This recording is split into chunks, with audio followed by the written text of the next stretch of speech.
Bonjour à tous, Layesh Lamrani, expert comptable spécialisé dans les professions réglementées du droit. Je vous souhaite la bienvenue sur cette chaîne YouTube Lamrani Expert. Nous continuons notre série sur la restructuration en abordant un point un peu particulier et assez méconnu, la tentation du tout dividende, qui n'est jamais un bon choix de ne pas prendre de rémunération et ne se payer qu'en dividende parce que quand je prends des dividendes, je ne paye pas de cotises sociales. Les risques sont multiples et majeurs d'agir tout le temps de cette manière-là. Ce n'est pas une stratégie à long terme, ce n'est pas une possibilité qui permet d'avoir des retraites et surtout, c'est une stratégie qui va vous mener dans l'impasse d'un point de vue social et fiscal parce qu'au moindre contrôle, les risques sont très importants.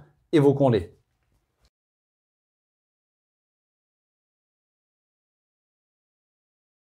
Sont très importants puisque la rémunération du travail ne peut pas être le dividende. Le dividende, lui, est la rémunération du capital.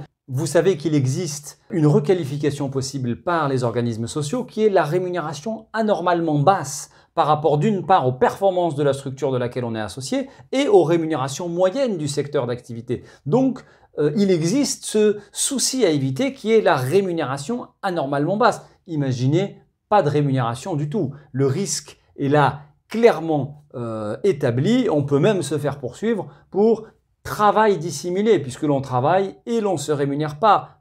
Pas de couverture sociale, pas de retraite et risque de requalification et donc de devoir être socialisé, fiscalisé sur l'ensemble de ces résultats sans profiter des droits qui vont avec. Donc là, les risques et surtout les sanctions possibles sont clairement dissuasives pour éviter d'agir ainsi le tout dividende.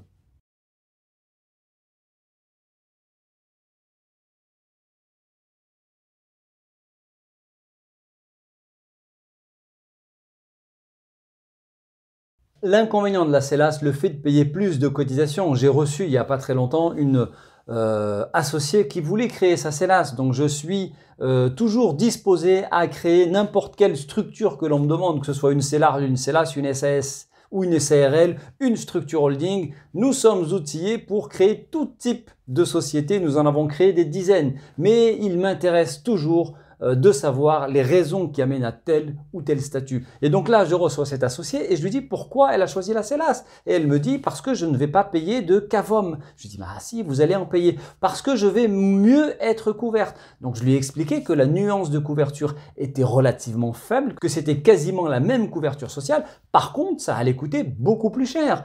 Elle n'a pas été convaincue. Je l'ai réorientée vers un professionnel de la protection sociale que je ne citerai pas, qui lui a fait une étude prospective sur les 10 prochaines années. Voilà ce qui va arriver de vos 10 prochaines années en CELARL, en CELAS. Voilà ce qu'il en sera de vos droits à la retraite. Elle a choisi la CELARL, puisque d'un point de vue social, ce n'était pas justifié de se diriger vers une CELAS, puisque le petit surplus que l'on avait de protection sociale était disproportionné par rapport aux cotisations supplémentaires qu'il fallait payer. Il suffit de choisir une CELARL, d'investir l'économie de cotisation sur des produits de retraite complémentaires, par exemple, pour largement compenser. Le fait de choisir sa couverture sociale en CELARL dans les outils complémentaires permet de mieux personnaliser vos outils. Alors que quand on est en CELAS, on paye plus sans aucune personnalisation. C'est plus coûteux et je ne peux pas personnaliser. Alors qu'en CELARL, je paye mes cotisations TNS, je prends tel et tel régime spécifique qui me permet d'avoir une couverture supérieure, que ce soit pour mes droits sociaux, pour le chômage ou pour la retraite. Et là, c'est du sur-mesure. Autre caractéristique qu'il convient toujours de prendre en compte, quand on crée une structure, il n'est pas possible de se distribuer des dividendes sur les 18 premiers mois. On se distribue des dividendes sur des résultats établis la première année. Il n'y a pas d'année précédente, donc il n'y a pas de résultat. Le premier semestre qui suit, je n'ai pas encore arrêté mes comptes. Je ne pourrai distribuer des dividendes qu'au bout de 18 mois au minimum. Donc éviter de se payer, c'est compliqué. Attention, autre caractéristique de privilégier le tout dividende ou en tout cas de prendre beaucoup de dividendes et de se prendre une rémunération minimale. Si jamais j'ai un besoin de financement personnel et que je dois passer par la banque ne regarde que la rémunération pour définir ma capacité d'emprunt et d'endettement. Si j'ai pris très peu de rémunération, ma capacité d'emprunt et de montant donc à solliciter auprès de la banque sera minimum et donc du coup je me serai punis de ce point de vue-là en ne pouvant pas emprunter les sommes sollicitées. Autre point, si jamais j'ai des soucis de santé, les assureurs vont indemniser sur la base des rémunérations prises. Si j'ai pris des rémunérations faibles, je serai indemnisé sur des montants faibles. Peu importe que j'ai pris de grosses distributions de dividendes, ça ne rentre pas en ligne de compte puisque la rémunération du capital n'est pas couverte par les assurances sociales. Donc vous voyez, à trop vouloir gagner, parfois on peut tout perdre. Enfin, on l'a dit, mais répétons-le, distribuer du dividende, c'est toujours distribuer des sommes qui ont déjà été fiscalisées à l'IS.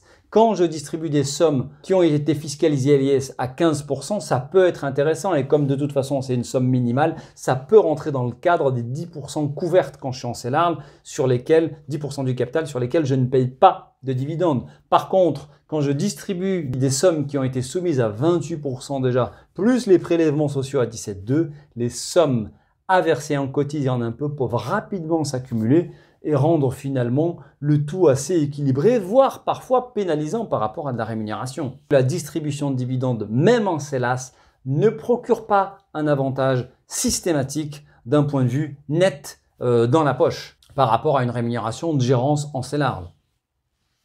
Conclusion, il faut ne pas prendre de risques inconsidérés dans le choix de sa structure juridique, notamment du point de vue social, et toujours se faire accompagner par un professionnel qui vous fera des simulations qui seront adaptées à votre cas spécifique. Voilà ce que je souhaitais vous dire. Nous nous voyons au prochain épisode. N'hésitez pas à m'interroger si vous avez des questions qui subsistent, que ce soit en questions privées ou en commentaire. Je reste à votre disposition. Je vous souhaite une très bonne fin de journée et vous dis à très bientôt. Au revoir.